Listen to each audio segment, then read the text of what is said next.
ګورئ موږ لږ پر دې باندې غور و فکر وکړو.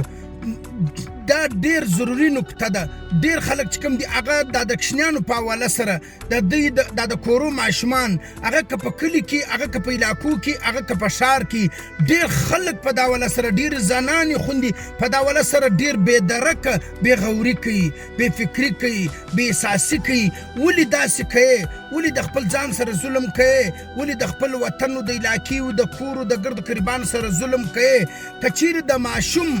کورنۍ چې د کور زنانې دي که هغه د دې ماشوم خیال وساتي بیا خو دا نوعیت نه راځي چې ماشوم به بیا ورکیږي. او که چیرې دغه رقم د کور نارینه د ماشوم خیال وساتي بیا دا نوعیت نه راځي. دغه رقم په ډیرو ځایو کې موږ لیدلي دي که ماشومان سکول له ځي یعنې دغه ماشومانو خپل حالانکې هغه ماشومان ډیر تقریبا غټان 12-13 کاله عمر نو هغه ماشومان چې کوم دي د دې خپل مور پلار یا قریبان هغه تر سکوله پورې رسي ورسره ځي بیا دا خو چې برته ټیم پرسي برته راولي. او که چیرې ماشوم بازار له ځي یو شی مې اخلي بیا دې ورسره ځي برته راولي. یعنې ډیر په دا حواله سره احتیاط کوي. ګوره دا څومره د افسوس مقام دی، څومره د تعجب خبره ده. یعنی تر د دې ثبات کې بله بېبختي بله بدبختي دې ثبات کې بیا کومه یوه راځي چې په غوث آباد کې نجلۍ ورکه سوه، په غوث آباد کې برآمد د کراچي څه سوه. تی سوچ لږ وکړئ. شنه نجلۍ او سپین ږیری سړی دی موږ ویډیو وکړه یقینا زموږ د معاشرې لپاره د معاشرې پر مشر چپلا ډیر د سبق آموز واقع ده چې د کوټې ښار څخه د غوث آباد د روډ څخه نجلۍ ورکېږي او بیا د کراچي څخه برآمد کېږي. دا خو د الله فضل وسو، دا خو د الله تعالی احسان وسو چې زر تر زره میډیا په پسې سوه، زر تر زره کیمرې په پسې سوې، زر تر زره قریبانو بندوبست وکړي، زر برآمد سوله. په زرګونو نه په لکونو نه په کروڑونو ماشومان دا رقم دي چې هغه د پاکستان څخه یا د کراچي څخه یا د نورو ښارو څخه ورک سوي دي، بیا چا په سترګو نه دیدلي. اوس ګورې دې شي ته سوچ وکړي. اشه که چیرې ته دا غواړې چې ګوره دا خو ظالمان دي، ظالمان خلک خو دا ماشوم پورته کوي، هغه خو دې ته نه ګوري چې د دې یوه ماشوم پر سر باندې مور پلار قریبان پرک کور پرک کلی علاقه وطن چې کوم دی هغه په در کېږي، پریشانه کېږي، په ډیر علاقه په دې باندې غمزده کېږي او مور پلار ګرد عمر پر زړه باندې زخم جوړېږي. نو که چیرې موږ ته دغه په لوی لاس دا نوعیت راوستل غواړو نو بیا دا رقم بېغوري کوي لکه اوس چې موږ کوو. زنانې خوندې هم کوي، نارینه ورونه هم کوي. زنانې خوندې د ماشومانو خیال نه ساتي، ماشوم دا په کور کې کپړې برینځي، کور کې سالن پخوي، د کور په کار لګیایي، ماشوم د کوره اوزي روان سي پر بله باندې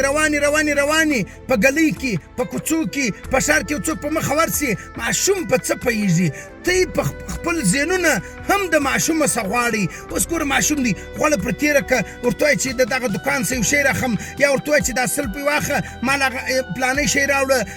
په هر شي باندې خطاوځي که نه خطاوځي. بیا موږ څه وایو؟ موږ ته بیا دا خبره کوو، موږ وایي نو ولې دا ماشوم دی نه ورته ویلې چې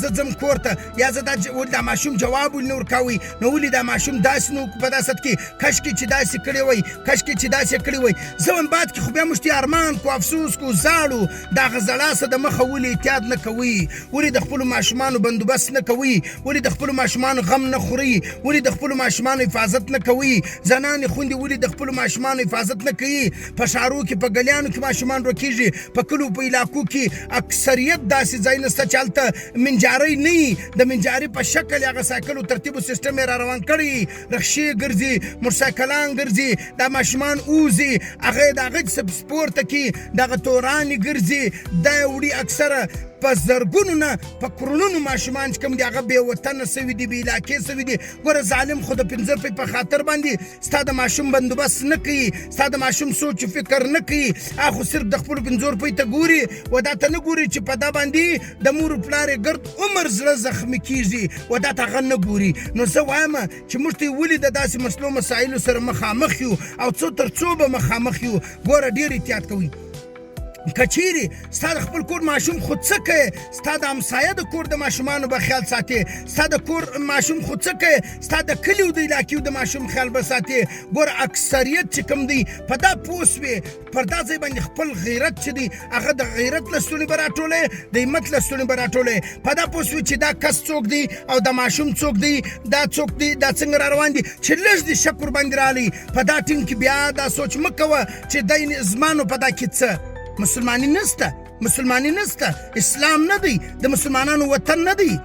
دا خو زموږ دوی دپاره ډېر د پیغور خبره ده په علاقه او په وطن کې دی نسي ویلی چې زه مسلمان یم او د ملک پاکستان یم دی نسي ویلی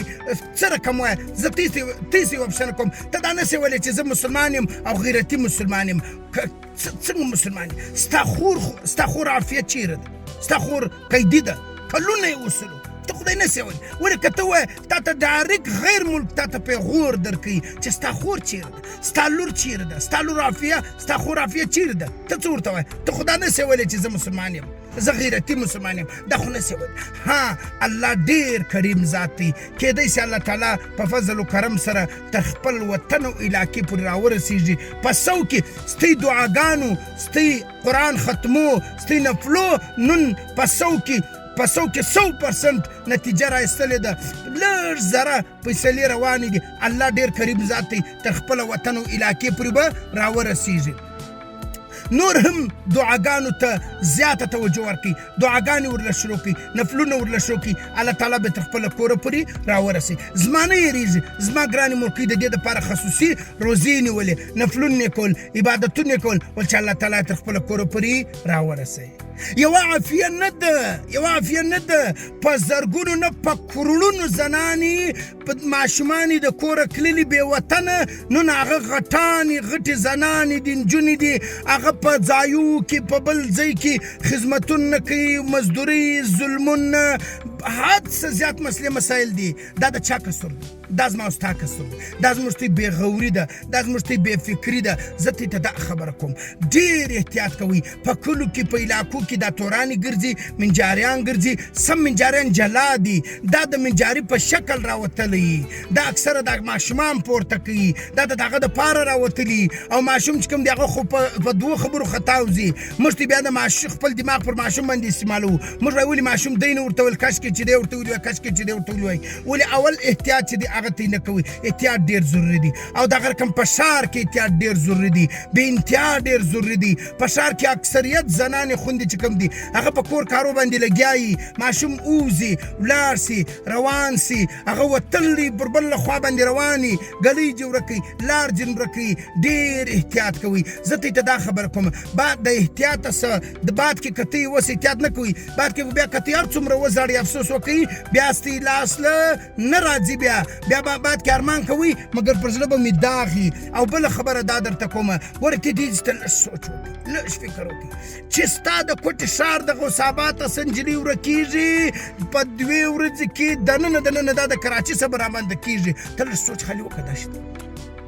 دغه رقم ستا ماشومان تر وطنو تېرېږي تر ملکو تېرېږي نه ولې د خپل ماشوم سره ظلم کوې ماشوم که ناپوه دی ته خو پوه ستا خو عقل و دماغ ستا ته خو فکر و سوچ ستا لږ احتیاط کوئ په دا باره کې ډېر احتیاط کوئ ولې د خپل ماشوم د ظالمانو په خوله کې ورکوې ولې د ظالمانو د خولې ګولی جوړوې ولې داسې بې احتیاطي و بې غوري کوې ډېر احتیاط کوئ خواست درته کوم په دا والا سره ډېر احتیاط کوئ که په ښار کې که په علاقو کې په هر ځای کې دا مسلې روانې دي ډېر احتیاط کوئ ډېر زیات احتیاط کوئ اشه بله خبره ته کوم موږ ته خو ګوره په خپلو کارو خپل ژوند دا باندې مصروف وي موږ ته دې شانته سوچ نه کوو کوم څوک چې په دغه شي پسې راوتلی هغه بل کار نه کوي هغه خاص په دا کې سوچ و فکر یې په دا کې چې ودرېږه کوم ماشوم به پورته کوم او دا دی نه دی چې یو ډایرکټ ماشوم کله پورته کوي کله خو ډایرکټ کي کله د 2 میاشتو سلسله هغه کس پسې روانه کړي چې کوم ماشوم پر کوم ټیم مدرسې له ځي یا سکول له ځي یا دکان له ځي پر دا ټیم به ورځم هغه میاشت قدر د هغه ترتیب یې نوټ کړي د هغه به ډایرکټ بیا یې ورځ پورته کوي نو ډېر احتیاط پکار دی الله پاک دې زموږ د ټولو حفاظت وکړي چې د کوم چا ماشومان بې درکه دي الله تعالی دې په خپل فضل و کرم سره تر خپله کوره پورې په خیر په عافیت سره ورسوي